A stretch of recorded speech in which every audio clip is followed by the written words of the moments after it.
Welcome everybody. Welcome to another Smite lore reading for you guys. It's been fun. This has been fun. I'm having fun with these. I hope you guys are. So this is a new chapter since we have a new god release now. This is when Maui's entered the Smite. So we'll go from there. So this is now chapter 3 of your Odyssey reading. This is Pele's Wrath. Sit back, relax, and enjoy. Here we go. Maui sighed and hauled his boat ashore. There was an ash on the wind, and everything smelled of fire. The deep fire. The red blood of the earth that had boiled up and turned the seas to steam, and the air to poison. The roar of the conflagration had drawn him steadily southwards to the far bands of the islands. Only one of the islands was inhabited. Unfortunately, it was the one with the now active volcano on it. Two gods were at war in the heart of that volcano.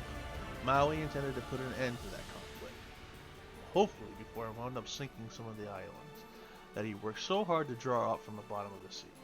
But first, there was a small matter of ensuring no innocents were caught in the crossfire. The village that spread across the shore was new, or at least it hadn't been here the last time he had passed this way. There were people on the beaches fleeing their boats. The design of one of them he was familiar with, though they were not native to these waters. They were neither were the mortals, for that matter. They paid him little heed as he strode on the shore, his great hook in hand. The weapon hummed with power, and its rope coiled about his arm like a serpent. Like him, it could sense the divine conflict with the source of the conflagration.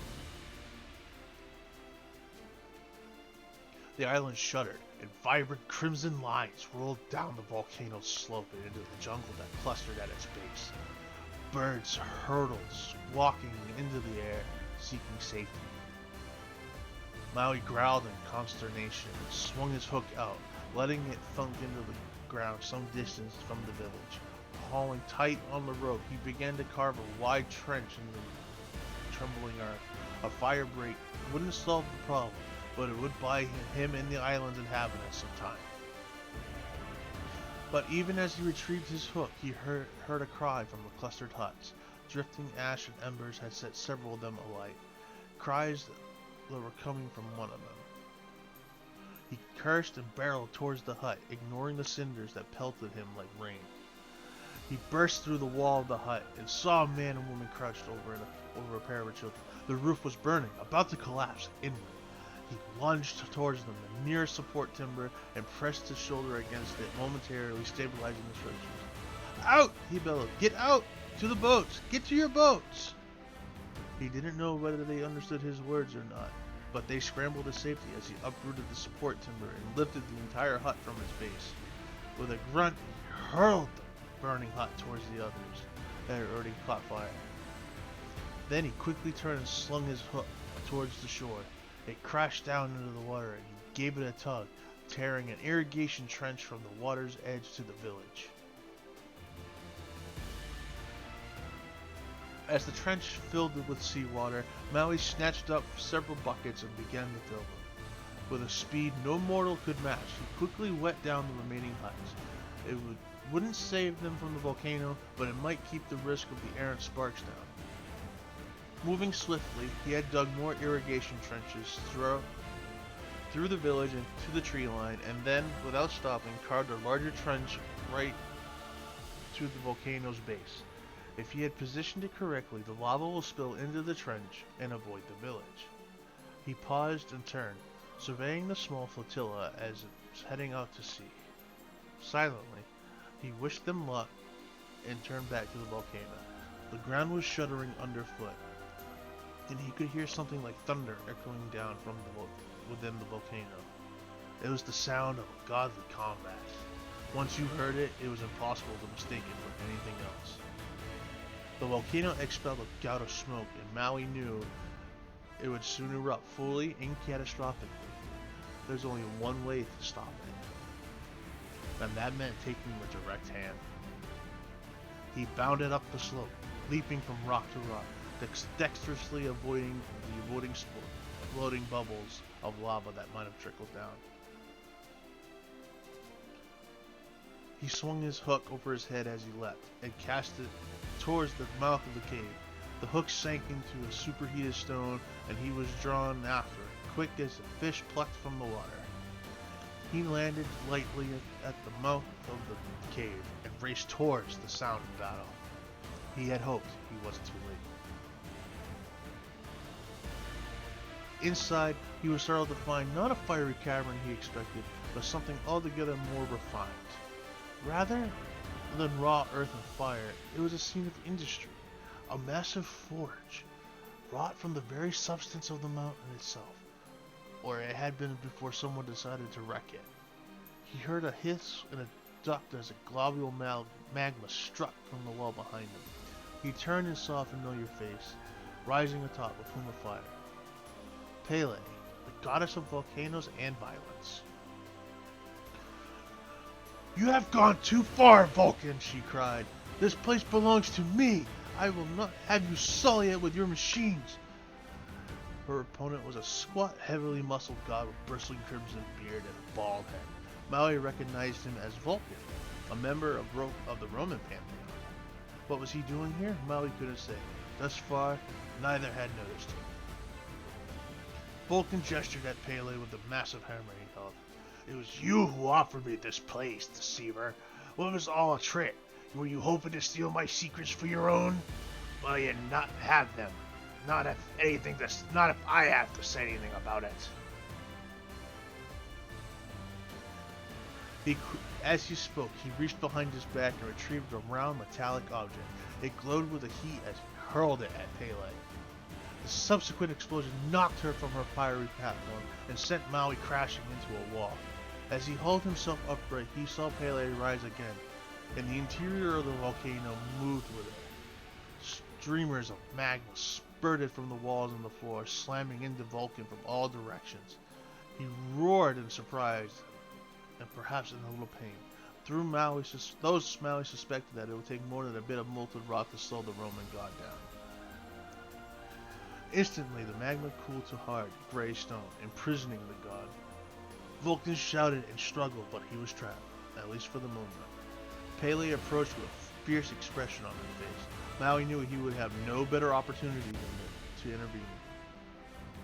He flung his hook between them and embedding it into the wall opposite.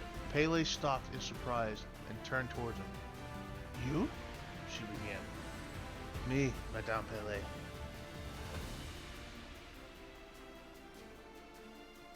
Maui said, hauling his hook back to his hand. "I have come to ask a boon of you. Cease this meaningless skirmish before you endanger more innocent lives." Pele stared at him in incomprehension. "Meaningless? He stole my temple from me." She pointed his accusing finger at Vulcan, who flushed with rage and redoubled his efforts to escaping his bindings. "I stole nothing," he boomed. "You gave me this place as a gift." "And why would I give you anything?" Pele replied. When have we ever spoken, god of useless things?" Maui intervened before Vulcan could respond to insult. "You thought she promised you this place, only to find that she was unaware of it. Or you." Maui looked at Pele.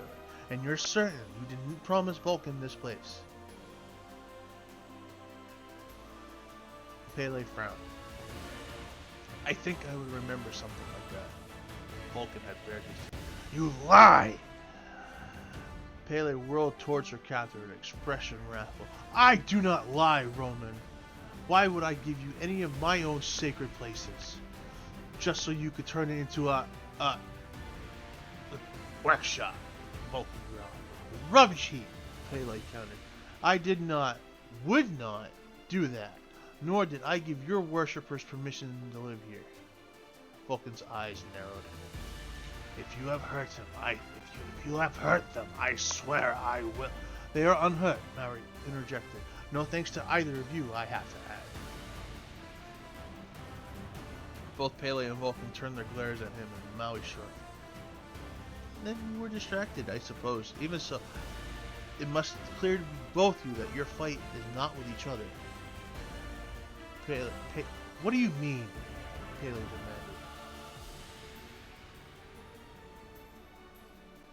Maui put on his best smile. You were tricked, Madam Pele, by a most devious and cunning creature, an immoral and conniving deceiver.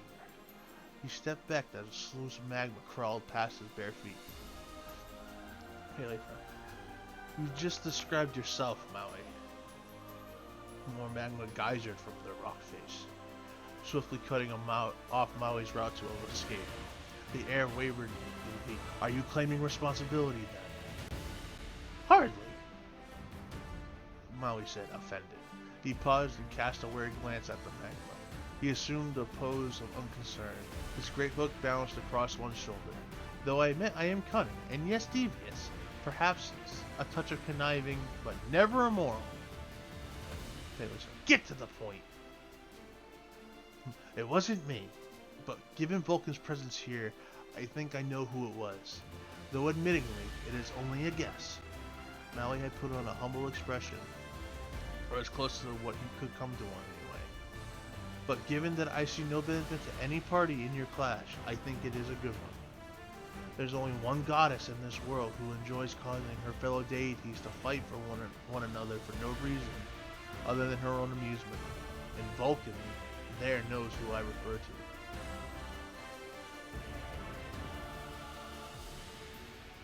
Pele paused and looked at her. Discordia, Vulcan snarled, and suddenly I heard she was up to her old tricks again, but I never imagined she would be foolish enough to play one on me.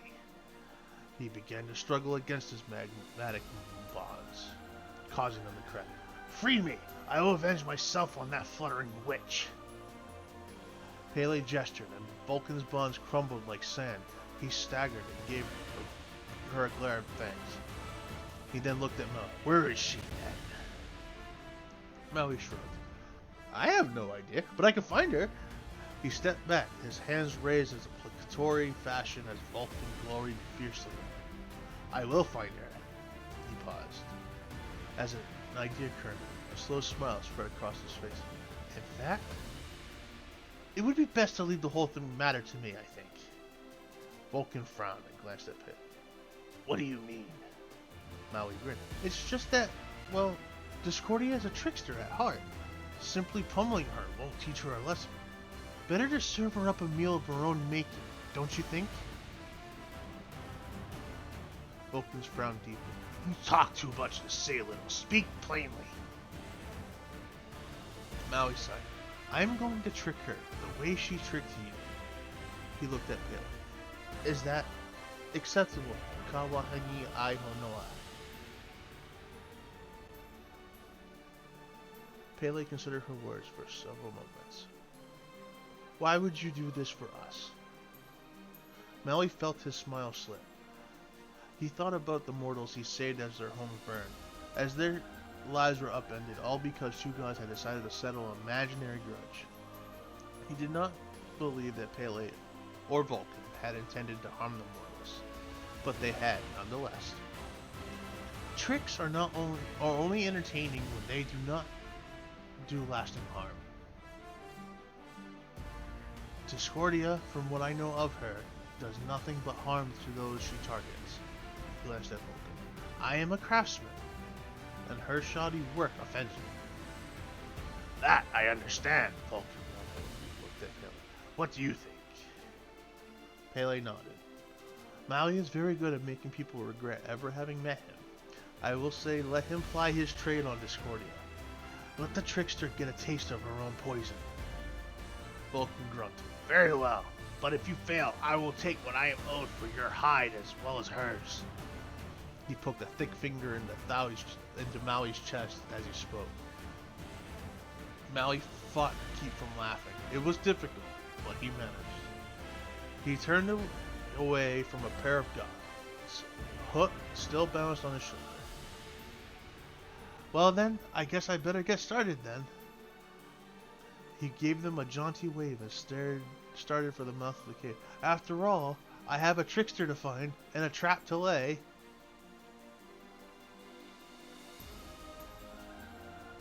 And maybe it's going to end right there. That one was pretty interesting. So we think potentially these Discordia now. Well, I guess we're going to have to wait for the next chapter now, won't we?